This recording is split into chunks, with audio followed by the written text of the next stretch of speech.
Hi, it's Pastor Chris. I'm just here at the beginning of this video to let you know that for this service at First Congregational United Church of Christ in DeWitt, we had a blessing of the animals, and that means that we were meeting outside. And that means that we don't really have video for this service, but we still do have audio of the sermon. So that's kind of all you're gonna get, which is great and is fine and is enough. I'm just letting you know that there aren't gonna be any cool visuals or anything. This is more something to just listen to. So I do hope you enjoy, and thank you very much for taking the opportunity to hear this sermon. We don't often read from the book of Job in worship. It's not one of the major books that we really love to have when we're being celebratory because it is kind of a hard book. But it is also one of my favorite books of Scripture. If you don't remember the outline, the book of Job begins and ends with this prose story. This ancient story, this story that has been told time and again from culture to culture. God is bragging about his servant Job, who is awesome. Job does everything that he is supposed to do and goes above and beyond. Job does not do anything he's not supposed to do and takes care of others when they mess up. Job gets up at 5. Job's giving it all he's got.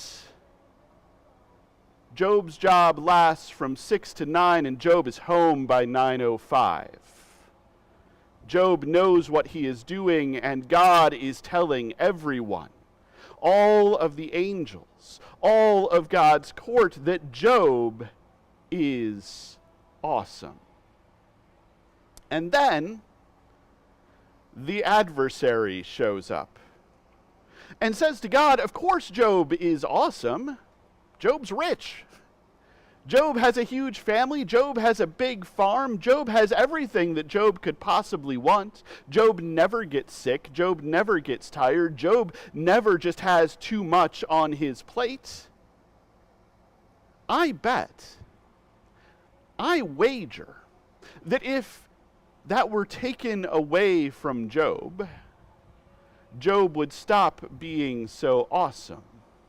Job would curse you. Job would become that guy who none of us want to be. So God says, go ahead. Give him all you got. I bet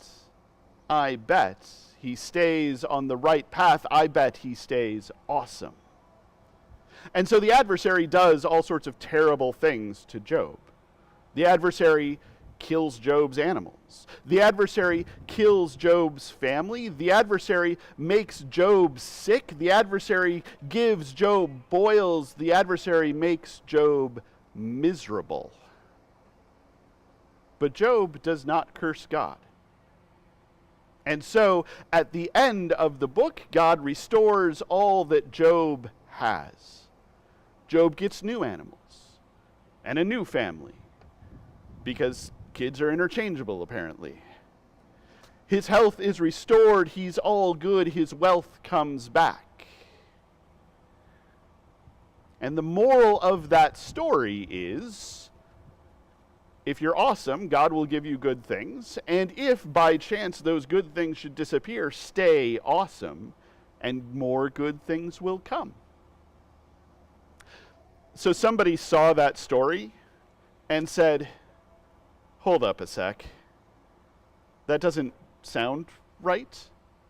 And wrote the big middle part of the book. Poem after poem after poem of Job complaining. Not cursing God, but just saying, hey, God, I need to know what's going on here. Things have gotten kind of messed up. I'm sort of suffering, and I keep being awesome. And I would just like to know what's going on. Job wants to take God to court.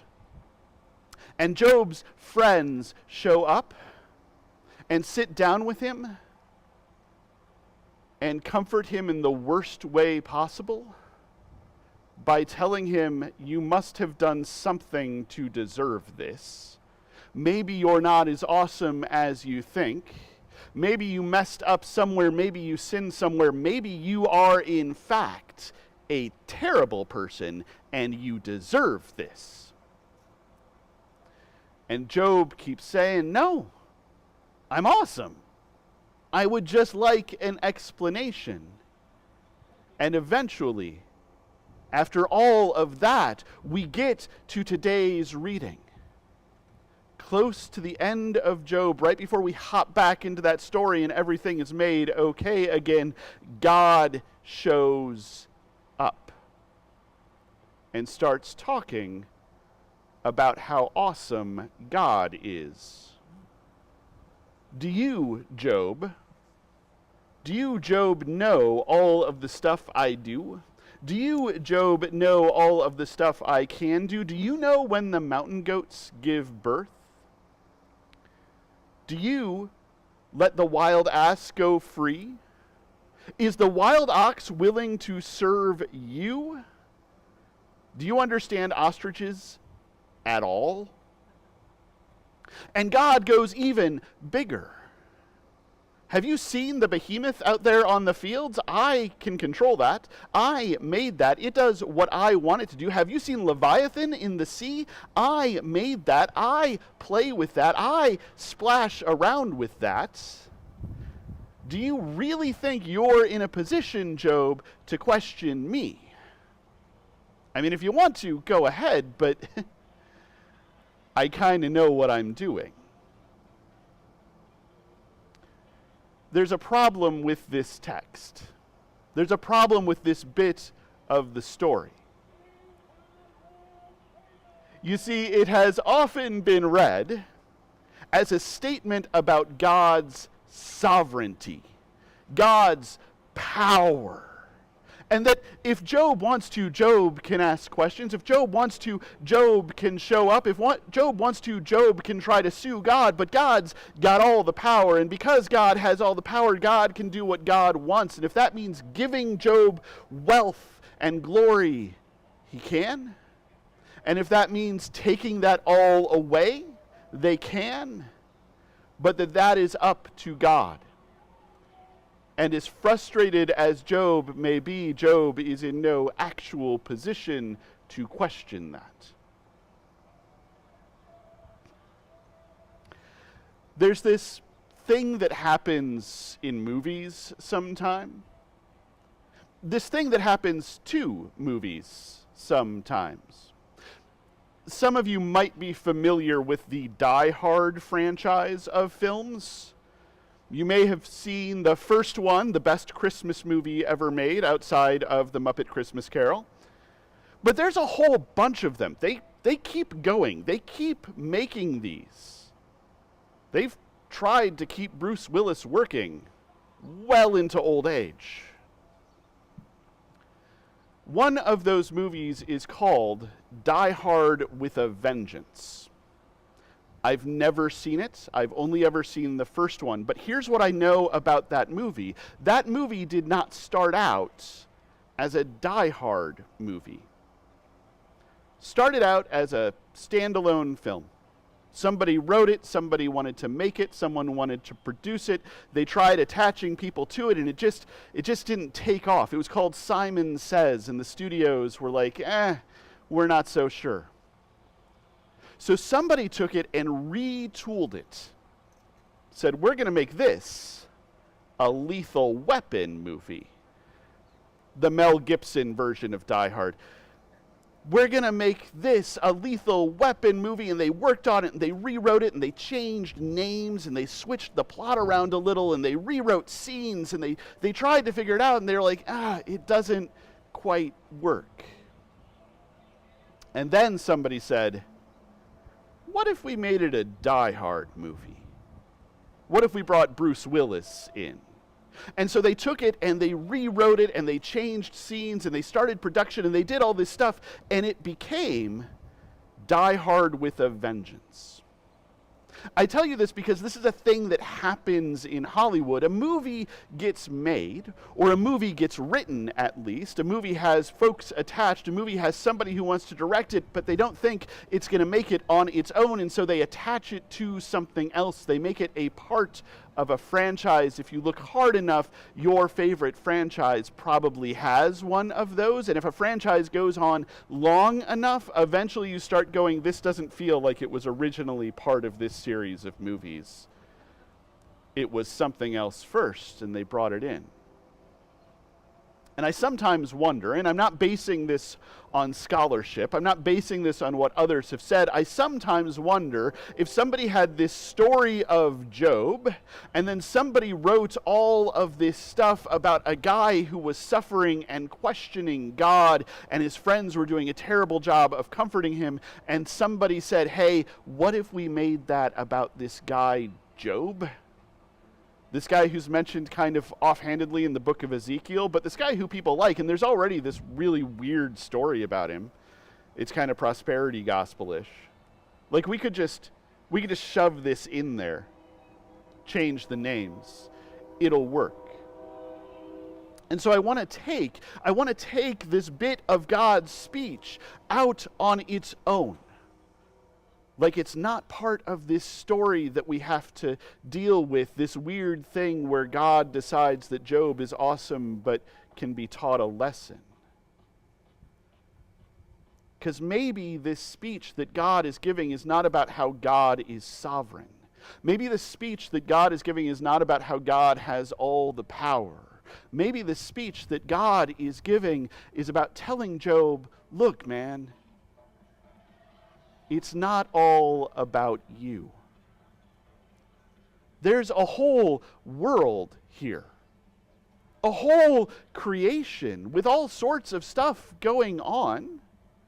There are mountain goats and wild asses and wild oxes. There are ostriches. There are behemoths and leviathans. There's all sorts of stuff, and you are a part of that. And sometimes being part of that is going to be good, and sometimes being part of that is going to be a problem. Sometimes it's going to work, and sometimes it's not. Things are going to come, and things are going to go, but you are part of something big, part of something grand, part of something amazing. And I wonder if the lesson is that we too, each and every one of us, is part of something amazing. A whole creation that we share with animals and plants and little bugs and all of that kind of stuff all over the place. And if what God is proposing, if what God is suggesting is that maybe this life is not about us, I as an individual, us as a church, us as a community, us as a species, having all of the best all of the time. Maybe this life is about fitting in to God's creation. Maybe this life is about making room for all of God's creatures, great and small.